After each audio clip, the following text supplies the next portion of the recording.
Bismillahirrahmanirrahim. Assalamualaikum warahmatullahi wabarakatuh. Waalaikumsalam. Waalaikumsalam warahmatullahi wabarakatuh. Jadi kami dari kelompok 3 akan mempresentasikan hasil dari diskusi kami yang berjudul Non-Post Operative Nausea Vomiting No Cancer, di mana Non-Post Operative Nausea Vomiting No Cancer ini, non-post operatif berarti menunjukkan pada bahwa mual muntah tidak terjadi setelah operasi. Nausea dan vomiting mengacu pada perasaan mual dan tindakan muntah. No cancer menyiratkan bahwa gejala mual muntah tersebut tidak terkait dengan penyakit kanker atau pengobatannya. Sebelumnya, izin memperkenalkan diri. Nama saya Rodatul Farikah. Nama saya Najwa Dinur Rahmah. Nama saya Naila Amaranti Hadaya. Nama saya Nurjati Saila. Nama saya Nelia Fatimah.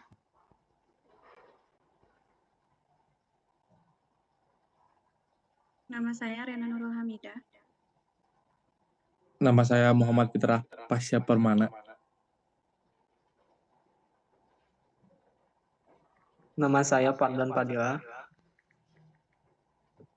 Nah, setelah perkenalan langsung saja ya kita ke definisi yang akan disampaikan oleh rekan saya.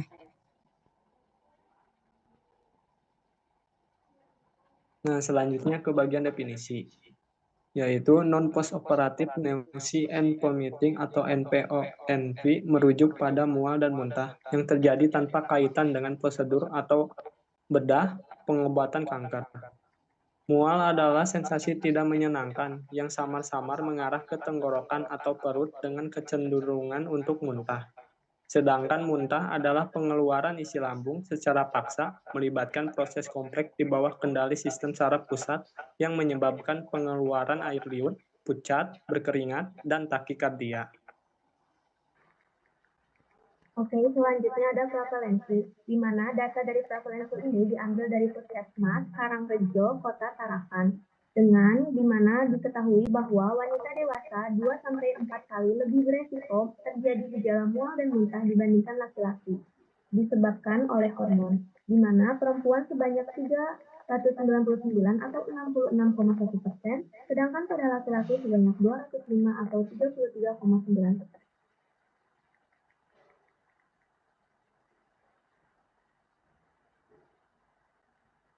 Lalu, terdapat etiologi.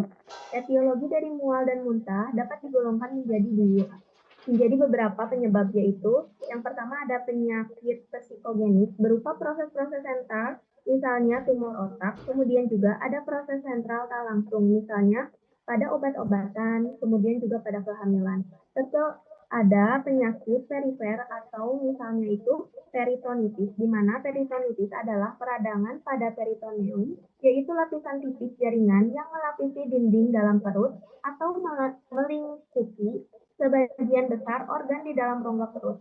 Lalu juga ada iritasi lambung atau usus.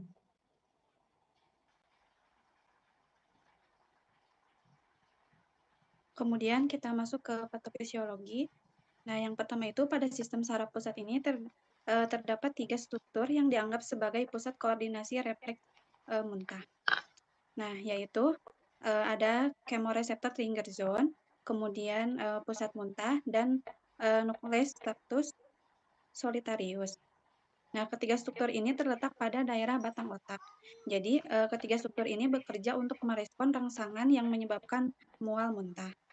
Nah, kemudian ada 2 daerah anatomis di medula yang berperan dalam refleks muntah, yaitu CTZ dan Central Vomiting Center atau CVC.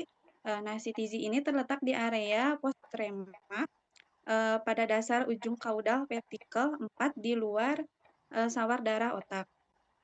Nah, reseptor ini kemudian akan diaktifkan oleh zat-zat proemetik di dalam sirkulasi darah atau di cairan cerebrospinal.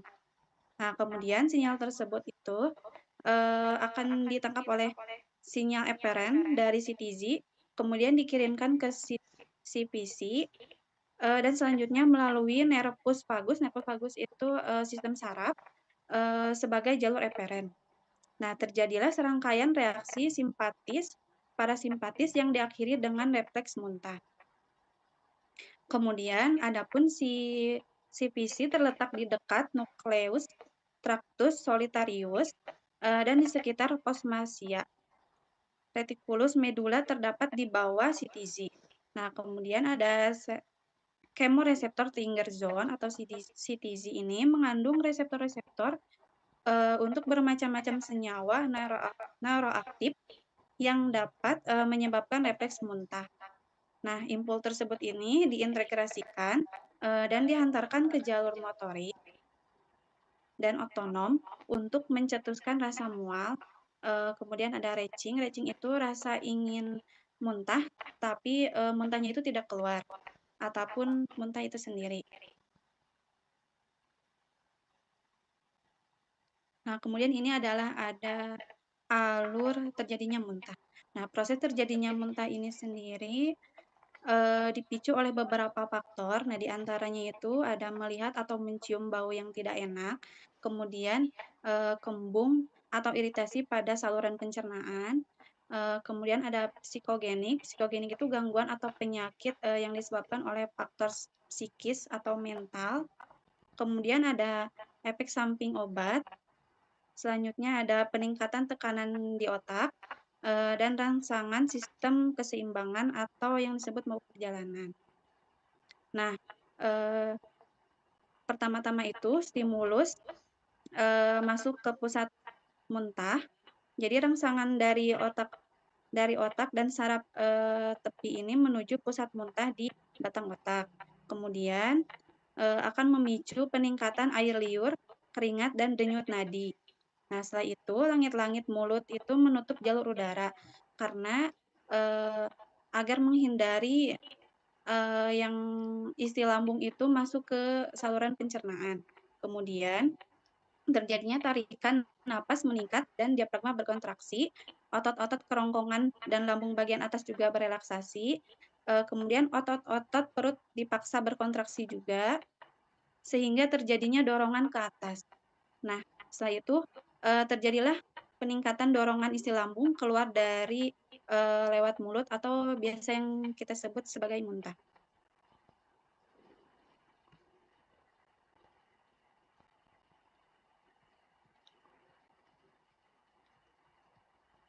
Baik, selanjutnya ada diagnosis. Nah, diagnosis ini yaitu untuk sebuah formulir ya yang digunakan untuk menilai kondisi mual dan muntah pada pasien, terutama terkait dengan kemoterapi CINV. Nah, formulir ini bisa membantu dokter untuk menentukan resiko atau melihat apakah pasien memiliki faktor risiko tinggi untuk mengalami mual dan muntah parah. Kemudian memahami gejala, itu mencatat secara detail tentang kapan mual dan muntah dimulai, kemudian seberapa sering dan apa yang membuatnya lebih baik atau lebih buruk. Kemudian menilai dampak. Ini tuh bisa melihat bagaimana mual dan muntah mempengaruhi kualitas hidup pasien. Nah, kemudian di sini ada baselin ya.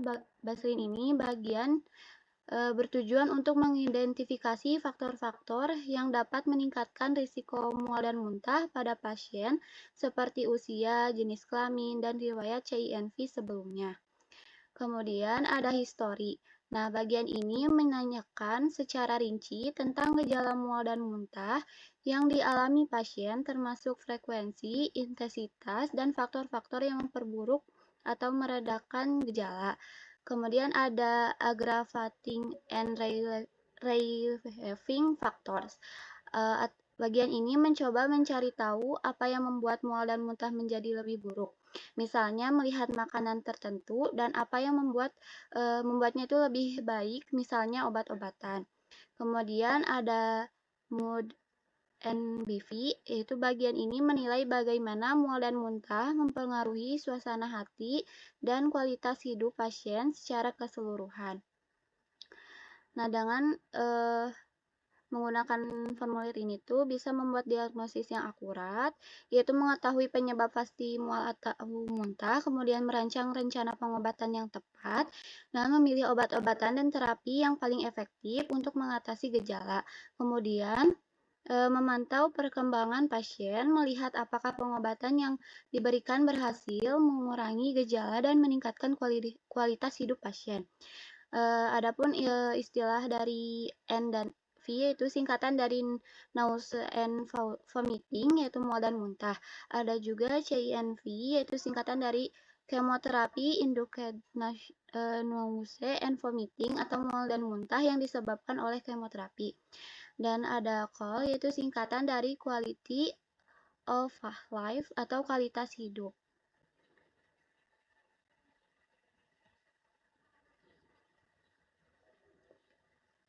Nah, sekarang kita masuk ke faktor risiko. Seperti yang tadi sempat Rena sebutkan, banyak banget nih, karena ini kan muntahnya secara umum ya, terus juga kan bukan karena pasca operasi atau kanker. Jadi, faktor risiko pertama untuk mual dan muntah, sakit MAG dan asam lambung. Seperti yang kita tahu, orang kalau misalnya sakit MAG dan asam lambung itu kan pasti asam lambungnya naik dan itu menyebabkan mual. Terus itu ada infeksi bakteri atau virus. Terus itu mabuk perjalanan karena kayak kalau di perjalanan kan pusing tuh. Jadi makanya itu yang membuat mual dan muntah. Terus tuh obat-obatan tuh lebih ke efek sampingnya. Terus juga bisa efek samping obat-obat, terus penyakit tertentu misalnya batu empedu dan batu ginjal. Nah, jadi penyakit batu empedu dan batu ginjal juga dapat menyebabkan mual dan muntah. Terus sekarang kita langsung ke manifestasi klinis. Jadi di mana manifestasi klinis mual dan muntah ini pertama itu ada perasaan tidak nyaman di epigastrium dan faring. Karena kan kita kan mual dan muntah pasti kan gak nyaman sih, soalnya kayak ada yang menekan buat keluar gitu ya dari tubuh kita. Makanya dari itu perasaan tidak nyaman di epigastrium dan faring. Terus juga ada pengeluaran isi lambung melalui mulut akibat kontraksi otot diafragma, dinding perut, dan relaksasi sphincter esofagus. Nah, kayak yang Rena tadi nih, jadi kayak ini kan nih, peningkatan otot perut, jadi kan naik ke atas kayak gitu. Jadi seperti itu. Terus ada juga menyebabkan dehidrasi jika muntah berlangsung lama. Jadi kalau misalnya, maaf ya kalau salah, jadi kalau misalnya muntah itu sama aja kayak kita diare gitu loh. Karena kan kalau muntah tuh banyak yang keluar dari tubuh kita gitu kan ya. Kalau misalnya dia kelamaan akan menyebabkan dehidrasi karena banyaknya air yang keluar gitu. Terus juga nyeri dada atau tenggorokan akibat iritasi oleh asam lambung. Kita kan pasti kita pernah kan muntah gitu ya, nyeri dada tuh ya karena kan ada tadi pergerakan ke atas gitu kan ya, misalnya makanan gerak ke atas dan keluar dari mulut gitu, itu kan menyebabkan nyeri dada dan tenggorokan juga kan kadang tuh kayak bisa panas atau gimana gitu kan ya. Nah itu tuh bisa menyebabkan iritasi oleh asam lambung.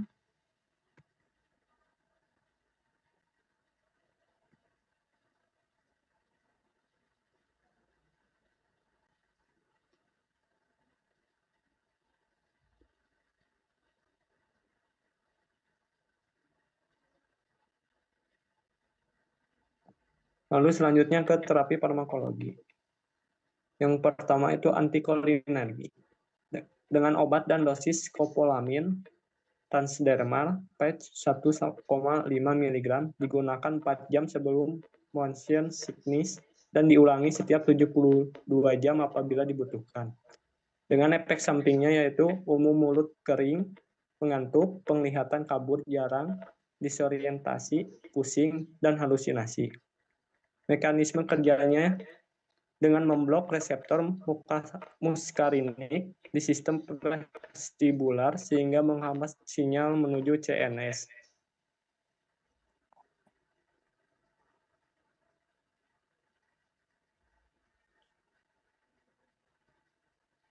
Lalu yang kedua, penotiazin. Obat IM, TP, dan SUP dengan dosis 12,5 sampai 25 mg setiap 4 sampai 6 jam bila diperlukan. Lalu selanjutnya, pemberian lewat oral, intramuskular, intravena, dan suppositoria. Dengan umur 2 tahun dengan dosis 0,25 sampai 0,5 mg per kilogram atau 0,75 sampai 15 mg 4 sampai 6 kali sehari. Efek sampingnya tidak ada dan mekanisme kerjanya yaitu promethazine bekerja mengatasi mual dan muntah melalui mekanisme antagonis reseptor histamin H1 di otak, khususnya pada area sistem vestibular dan chemoreceptor trigger zone atau CTG. Sistem vestibular bertanggung jawab dalam mengatur keseimbangan dan sering terlibat dalam mual akibat gangguan pergerakan seperti motion sickness dengan menghambat reseptor H1 di area ini. Promethazine mencegah aktivasi sinyal yang memicu mual.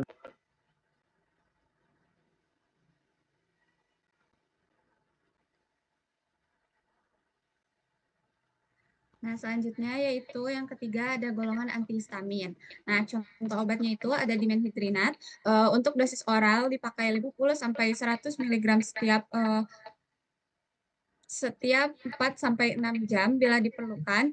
Kemudian untuk pemakaian oral untuk usia 2 sampai 6 tahun itu digunakannya tuh pada dosis 12,5 sampai 25 gram setiap 6 sampai 8 jam, tetapi tidak melebihi 75 gram per 24 jam. Nah, kemudian untuk anak 6 sampai 12 tahun itu dipakainya 25 sampai 50 mg setiap 6 sampai 8 jam, tidak melebihi dari 150 gram.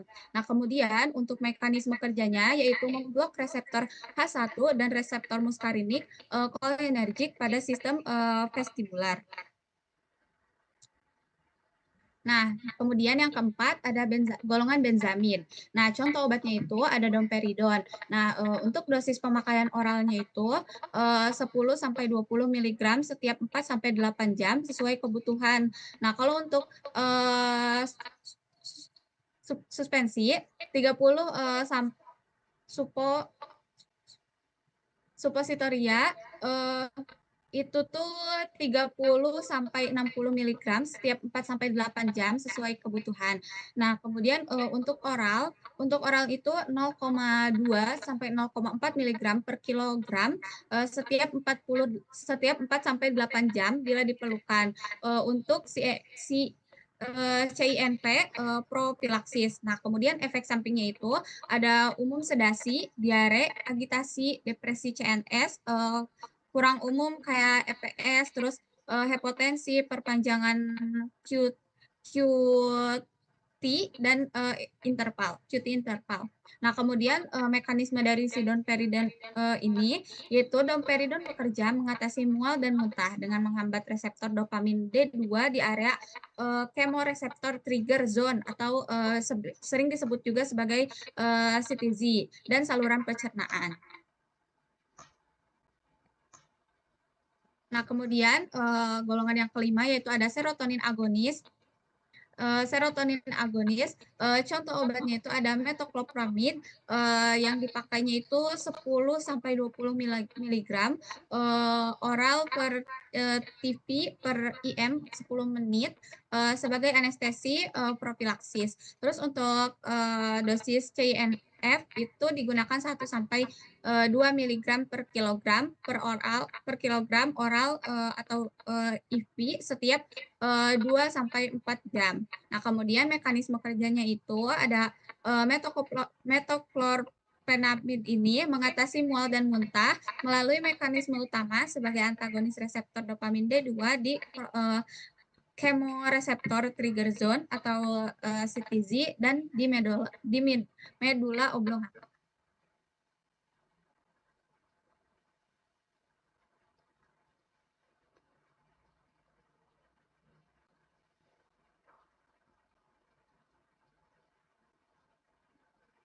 Baik, selanjutnya ada terapi non-farmakologi. Terapi non-farmakologi meliputi asupan makanan, fisik maupun psikologis. Fisik itu kayak melakukan aktivitas olahraga yang ringan, maupun psikologis itu kayak kita dapat menangani stres atau juga kecemasan melalui teknik relaksasi. Rekomendasi yang disarankan ialah dengan meningkatkan frekuensi makanan dengan jumlah makanan yang sedikit, dan juga dapat menghindari makanan pedas dan berlemak. Makan makanan protein yang tinggi dan juga makan makanan kering pada pagi hari, dan juga dapat mengonsumsi suplementasi jahe karena jahe ini tuh dapat mengurangi mual karena si jahe ini tuh memiliki sifat antiemetik dengan dosis 500 sampai 100 mg diberikan dalam 3 sampai 4 dosis terbagi.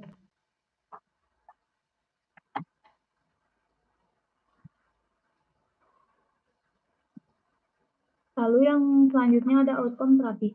Terapi untuk mual dan muntah dapat menunjukkan hasil yang beragam tergantung pada metode yang digunakan. Obat anti mual seperti domperidon sering digunakan sebagai terapi tunggal, dan biasanya untuk penyakit dispepsia dan gastritis ini tuh biasanya efektifnya jika dikombinasikan dengan obat anesida. Terapi komplementer termasuk pijat akupuntur dan aromaterapi juga terbukti telah efektif dalam mengurangi gejala mual. Intervensi non-farmakologis dapat meningkatkan kualitas hidup pasien dengan mengurangi intensitas mual dan juga frekuensi muntah.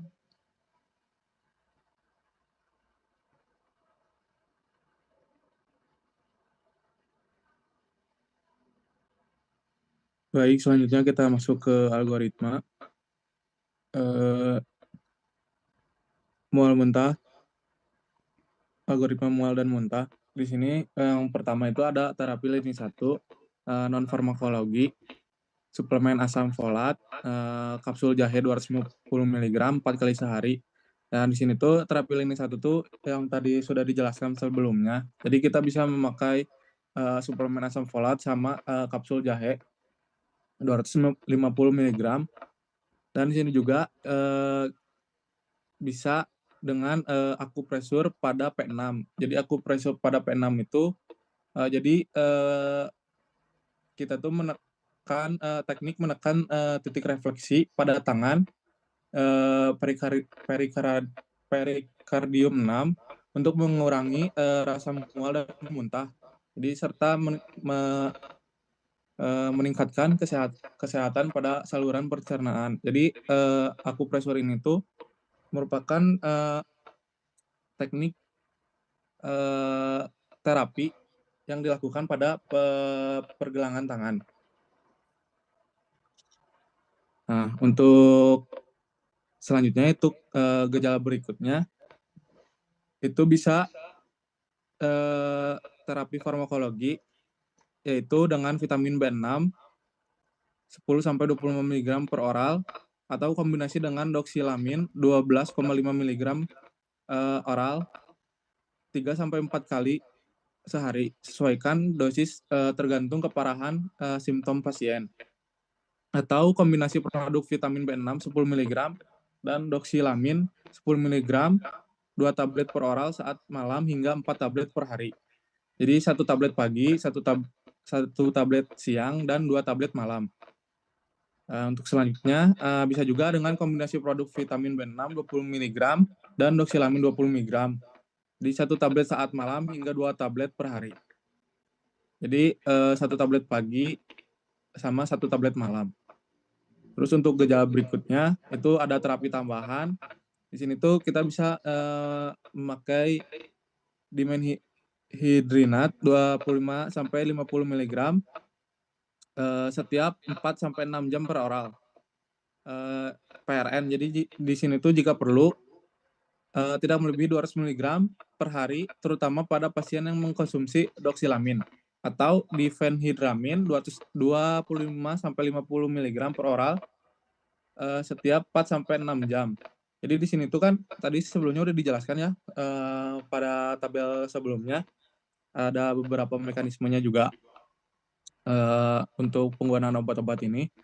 Selanjutnya itu ada prochlorperazine 25 mg setiap 12 jam per rektal atau promethazine 12,5 sampai 25 mg setiap 4-6 jam per oral atau per rektal.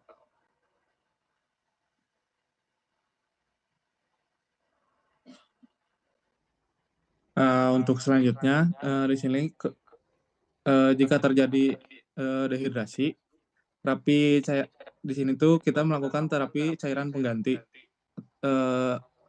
atau gejala berikutnya ada beberapa terapi tambahan yaitu bisa dengan dimenhidrinat 50 mg dalam 50 ml salin selama 20 menit. Jadi setiap 4-6 jam intravena atau metoclopramid 5-10 mg setiap 8 jam melalui intravena atau ondansetron 8 mg selama 15 menit setiap 12 jam melalui intravena atau promethazine 12,5 sampai 25 mg jadi setiap 4-6 jam itu melalui intravena. Jika terjadi gejala berlanjut di sini tuh ada terapi tambahannya yang lain. Di sini tuh kita bisa menggunakan chlorpromazine 25-50 mg melalui intravena atau intramuskular di setiap 4-6 jam atau dengan menggunakan dosis 10-20 mg tetapi melalui oral. Jadi setiap 4-6 jam. Jika dosisnya 10-20 mg itu per oral.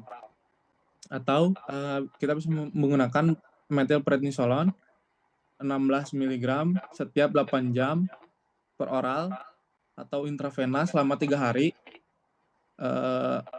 Tapping ataupun kita juga bisa menggunakan tapping selama 2 minggu hingga dosis efektif terendah. Jadi bila bermanfaat batasi penggunaan hingga 6 minggu. Jadi kalau misalnya si tapping ini tuh memberikan efek dosis yang efektif atau terapi yang efektif, kita juga bisa memanfaatkannya. Tapi kita juga harus membatasi penggunaannya hingga 6 minggu.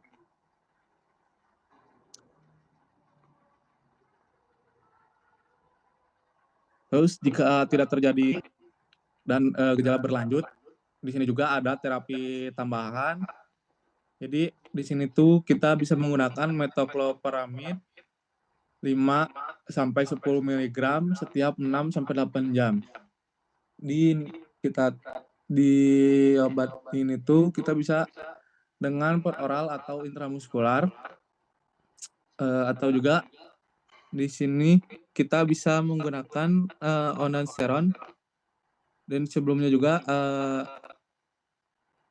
ada ya ondansetron, tapi di sini tuh kita tuh dengan dosis yang rendah atau 4 mg per oral setiap 8 jamnya. Dan ada juga promethazine 12,5-25 mg setiap 4-6 jam per oral, per rektal atau intramuskular. Dan yang terakhir itu ada trimethoprazmid 200 mg. Jadi setiap 6-8 jam melalui intramuskular.